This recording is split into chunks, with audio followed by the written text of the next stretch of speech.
In a forest outside the small town of Bastan in Spain, there's the dead body of a young girl. Among the trees, a shadow watches from afar. Soon the police arrive with Inspector Amaya and begin looking for clues. The girl disappeared last night after losing her bus, and her shoes have been left next to the road.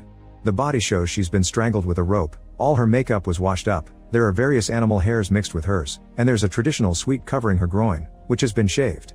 There are no signs of abuse, but the position of her hands isn't natural.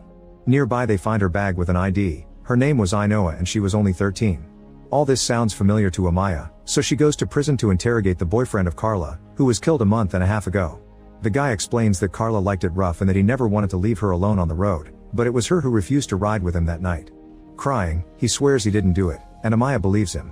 Later at the police station, the test results come back and confirm Amaya's theory. Carla and Ainoa were killed by the same rope, so they're facing a serial killer. Since Amaya used to work for the FBI, she's assigned to lead the case. This means she'll have to stay in Bastan, which happens to be her hometown. When she arrives at Bastan, she immediately goes to the police station to meet the local cops and continue making the comparison between Carla and Ainoa. Both girls had a sweat on their groins and animal hair mixed with theirs. Afterward Amaya goes to stay at her childhood home with her aunt Engrossi and her sister Rosaura.